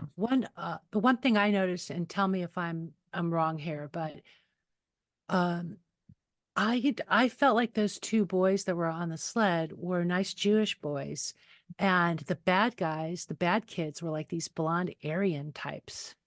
I don't Oh, know. I Did didn't you? Is notice. that something that am I seeing things? Because I felt like it was like these bad Aryans, like bullying the poor Jewish boys on Christmas Eve, and Okay. yeah, it just seems it just seemed the guys were so blonde and so blue-eyed. It was I don't know. It was just Yeah. such a difference that maybe I'm being paranoid about it, or maybe I don't know. Maybe I'm seeing things that aren't there. But I No, I got get it. that I from mean, it, like, yeah, we're Christians and you're not. We're gonna take your sled. yeah. So they end up they take their sled. The first one slides down the hill, no issues. The second one is attacked by Billy, the axe wielding Billy, halfway down, and Billy yells out "naughty," and then he at the end of the hill, the teenager falls sideways off the sled, and then his head comes rolling down the Yes. hill behind him. I love a good beheading. That was my favorite kill, just because. I mean, I got to say the Quigley killing is like iconic, but I just loved seeing the like decapitated body and then the head right next to it. That was so cool. Great fucking kill for me. And Billy looks great here. He looks deranged. He's Yeah, bloody. I don't think he's wearing. I like that they're showing his face. That the beard is just around his chin. yeah, Like he's not covering his whole face. First because it's his moneymaker, but also his face is so expressive. You can tell. So I like yeah, that. Was this your favorite kill or yeah. I think it was okay? Yeah. because also they took pains to like Billy just didn't he I mean the couple were humping, right? So they were punished for that, as they are in all kinds of slasher movies. That wasn't a Right. sin. And nobody except for the guy that was essaying the check at the toy store really deserved to die. And this was just Billy, like, I don't know, this is like meeting out like good justice, like don't steal those kids' sled. You we're gonna die. So I enjoyed that. But I like a good beheading. So Yeah. Same. I love it. yeah. So by morning, Billy has still not been caught. Sister Margaret, who fell asleep at the police station, wakes up, and one of the policemen tells her the bad news. There's been 3 more killings overnight. They believe that Billy will likely return to the orphanage, and they radio the police there to keep a lookout for a man in a Santa Claus suit. Sister Margaret tries to call the orphanage to warn them, but in a really cute scene, one of the little girls there has been playing with the phone, like with her dolls, and leaves the phone off the hook. That was So a they good only moment. get a busy signal. Yeah, it was really cute. After several failed tries, she and one of the policemen set out to drive over there. So again, this is where I was like, oh, I guess it's not so close where she can just drive there and let them know. She has to call. Yeah. So one of the policemen on patrol near the orphanage does see a Santa Claus walking toward the orphanage, and he gets out of the car and yells for him to stop, but the man doesn't respond, so the policeman shoots him. And I thought there were children very close by. Right. Like, Well, sir, what are you doing? that's when policemen could shoot into crowds. Yeah, apparently. No issue. So the Santa Claus falls forward, dead. In the police car, the Sister Margaret hears that the man matching the description, or at least wearing a Santa Claus outfit, was shot and killed, and they think that they got Billy. But they soon learn that this was a case of mistaken identity when the dead man turns out to be middle aged, not, Oh, in fact, 18 years old. right. And Sister Margaret instantly recognizes the description as that of Father O'Brien, who had been their Santa Claus for several years and who could not hear the policeman because he was deaf. Oh, And I poor thought, Father O'Brien. poor Father O'Brien, but I thought it's a great setup because we know that Santa Claus comes every year because that's what happened with Billy when he was 4 years old. They brought the Santa Claus, and then earlier in the scene or whatever, or maybe two scenes before, they also mentioned that Santa Claus was going to be coming to visit the children at the orphanage again. So it's like they're like kind of seeding it there for you, and I thought it was pretty smart Yeah. writing. Yeah. Totally. Just 1 second. That's fine. I'm gonna So let my cat out. Hold on. yeah, go for it. Nice. So the policeman who killed the father apologizes to Mother Superior and tells her that the killer may still be coming and that he's going to keep a watch. Over the last 10 years, Mother Superior's health has declined, and she's now in a wheelchair and no longer able to like physically punish the children, but she's still very bitter and very hateful. She tries to comfort the children who have just seen Santa Claus shot dead by leading them in a singing by leading them in singing Christmas carols while the policeman circles the building. The children include Billy's younger brother, Ricky, who was a baby at the time of the killings, but is now in his early teens. So if Billy's 18, Ricky's about 14 years old. Right. Right. So Yeah. so the policeman makes his rounds, but he like goes down into the basement and it's like, why don't you just wait for backup to go down the basement Yeah. because that seems very dangerous. But doesn't see anything in the basement. And as he's coming up, he's ambushed by Billy, who's finally arrived at the orphanage. And Billy kills him by slamming the axe into his chest and saying, "Punish." But what did this cop do He did wrong in terms of nothing. the history? I guess, wait, as I was saying that, he did just kill an innocent man. Oh, yeah. But did Billy see that? I guess he saw it. He must Yeah, have he seen must it. have. We just have to Yeah, like believe that he saw that. Yeah. yeah. And then this is where I wanted to mention the sound design. As the cop is walking around the orphanage, we can slightly hear in the background the children singing inside, and then we hear the wind howling, and we hear his footsteps on the snow. And I was like, "This is great! It's amazing! It's a great sound design." Let's remind ourselves. I mean, I forgot to mention this when we talked about sound design. Every time Billy is near, you hear the tinkling of bells. Right. It, it's on his suit or something. Every time you just hear that very slight tinkling. So we know Billy's on the premises.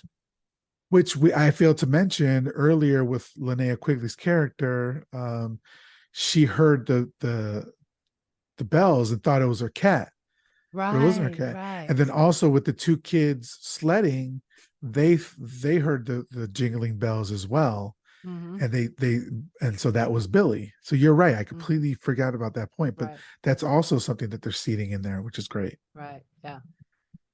So now the policeman's dead, and Billy is walking up to the school.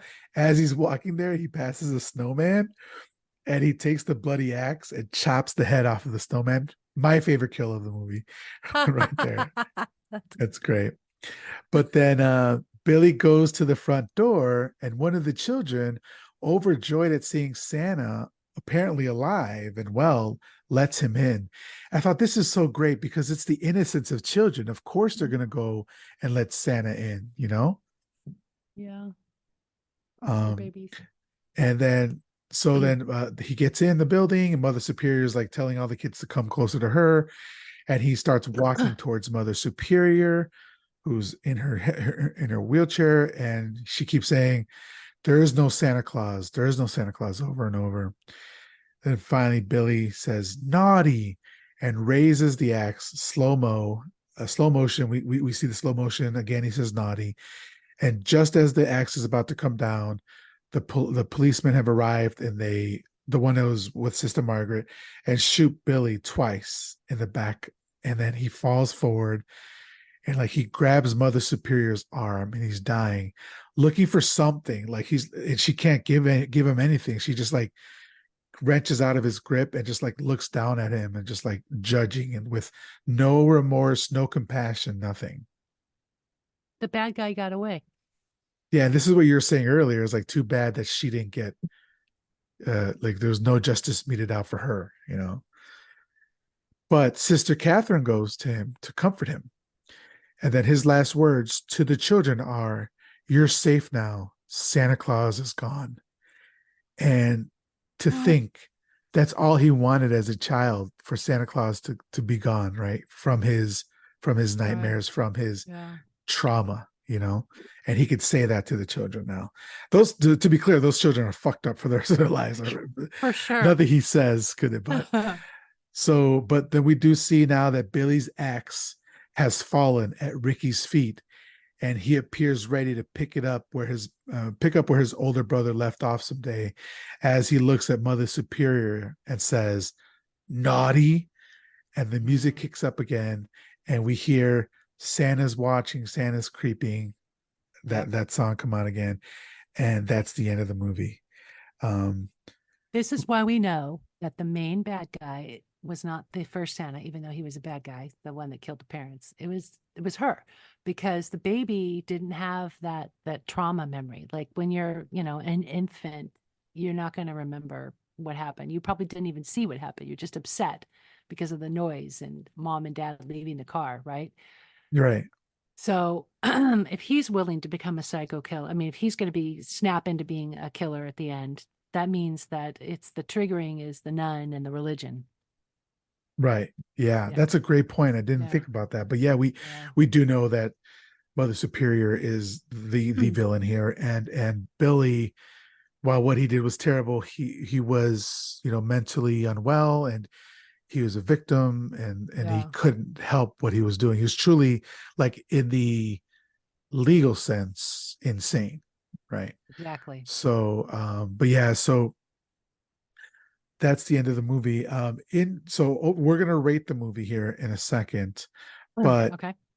overall, I just wanted to get your thoughts on Silent Night, Deadly Night. What did you think of it? I thought it was actually excellent. It was excellent. It had a cheese factor to it.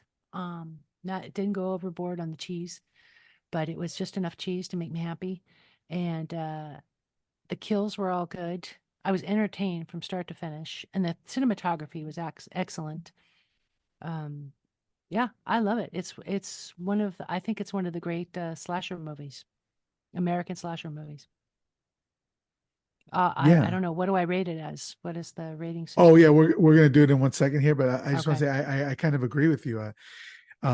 This is one of those movies, like, so part two, as I mentioned before, gets a lot of flack because it does have that 40-minute, like, a recap of part one, and then it just gets really silly. But just so you know, if you like this movie, you might enjoy part two, because it is in fact Ricky picking up where his brother left off Okay. as he's I'm older, gonna and definitely watch it's it. Yeah. yeah, and they actually shot it in shoot um in California. I was just there in Pasadena. They shot it in Pasadena, um, because I went this year to the Halloween 45-year anniversary convention, which was held in the Pasadena Convention Center, and we did a walking tour of Pasadena because a Mm, lot of it of Halloween was shot in hmm. Pasadena, and a Right. bunch of other movies as well, like The Fog was shot there as well, and Oh, also Silent Night, Deadly Night Part Two was shot there. At least oh, scenes of it were okay. shot there, and the famous scene, if you do watch it, there's a famous scene involving garbage. I won't ruin it for you, but that scene was shot in Pasadena. I just thought it was really cool. But Oh, that's cool. just all that to say, part two gets a lot of flack because it's really silly.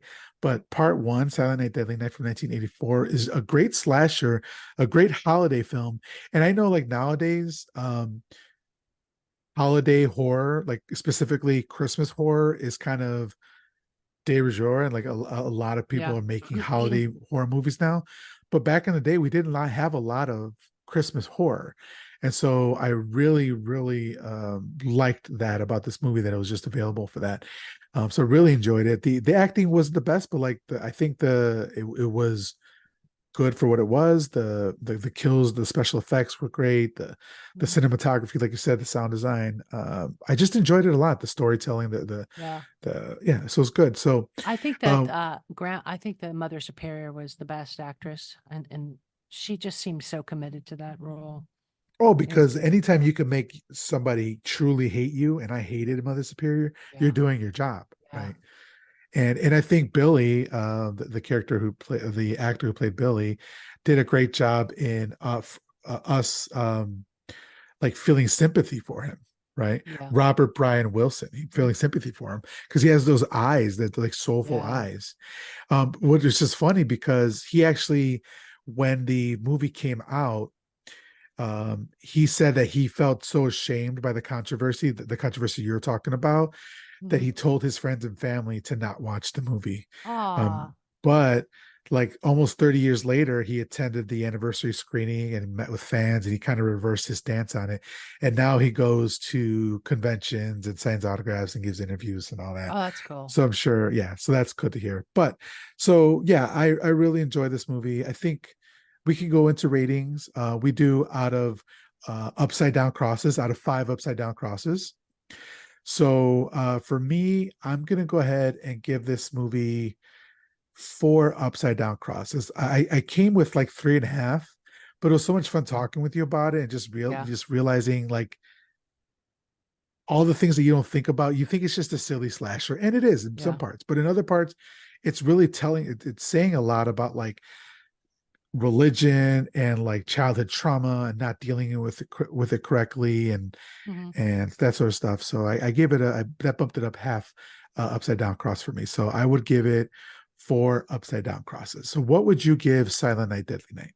I would say 4.5, but there are certain little things that they just maybe cut out in editing that they could have, like for instance, um, like what we talked about when we he just suddenly came punishing Leanna Quigley for banging her boyfriend on the pool table. Uh, a look inside the window would have been good. Even a POV shot of him looking inside the window, those creepy POV shots that are kind of moving, it's from the Psycho. Yeah. That and like the little girl picking up the phone was very obviously an effort to like keep the cops away. Just there was a few little areas that seemed a bit amateurish. So I couldn't give it a 4.5, but I think a solid 4 because it really does do what it's setting out to do. And I really enjoyed it. I didn't have to suffer through any of it. Nothing made my eyes roll too hard. It was just really good. It's fun. Oh yeah. Okay. Great. And then so one last thing we do here. I do ask you for a suggestion of a movie in a similar vein, maybe another Yeah, I got Christmas one. horror or something like Uh, that, just so the listeners can watch something, another holiday horror movie. So, what would be your suggestion? my favorite holiday horror movie is Christmas Evil. I am doing that with Starring. Max next week. Oh, you are? Oh, cool. Yes. Okay. So yeah, let Max. Well, I'll just say that I think it's my favorite Christmas movie, and I watch it almost every year, and I feel like Brandon Maggart. should have won an Academy Award for that performance. So Wow, really? I don't I recall seeing it, but I don't remember a lot from okay, it. So well, yeah, I'm looking forward to watching it. uh, Um, yeah, it's really super. I don't know, it's great. I love it. okay. Yeah. So for me, I am going to recommend I think I gotta go with Silent Night, Deadly Night too. All I would right. say Cool. I would say don't go into it immediately after watching Silent Night, Deadly Night because you're going to be pissed at having watched 40 like the movie and then 40 minutes again. Okay. Or if you do, just go 40 minutes, just fast forward 40 minutes to when the movie actually starts. But yeah, I think just seeing like Ricky picking up the mantle and how batshit crazy it is, I think it's a lot of fun. So yeah, I would recommend Silent Night, Deadly Okay. Night 2 from 1987. I'm not saying it's a good movie. I'm saying it's a fun movie. That's fine. I'm So okay with fun in lieu of good. yeah. So So I yeah, would love to hear some of your maybe other favorite holiday themed horror movies that you enjoy. But I think that we could probably save it for the Sunday school sessions. And for listeners, the Sunday school sessions is a Patreon exclusive show that I do where we continue our conversation with each guest that week, and I drop it on Sundays. And yeah, so if you're interested in supporting the show, patreon.com/my horror confessional. But Shelly, I wanted to thank you so much for coming on the show. It's been a lot of fun. I enjoyed myself immensely. I hope you did as well. If I you could did please too. let everybody know how they could support you again, where they can follow you, where they can buy your books, that sort of thing. Just go to Shelly Lyons, SHELLYLYONS .com, and that will link you to Ghoulish, or I don't know if it links to Amazon, but it links to Ghoulish. I feel like we should just buy from there instead of the middleman. Yeah, and then you can find the links to all my stuff there. I do some fun stuff on TikTok, uh, especially with horror stuff. So yeah, Awesome. yeah, it's been I'm fun. gonna link it all in the show notes so you Okay, guys can go and follow and support indie publishing by Like Real off of ghoulish.rip. They are our overlords yeah, here. So thank that's right. you everybody for listening, and we will talk to you guys next week.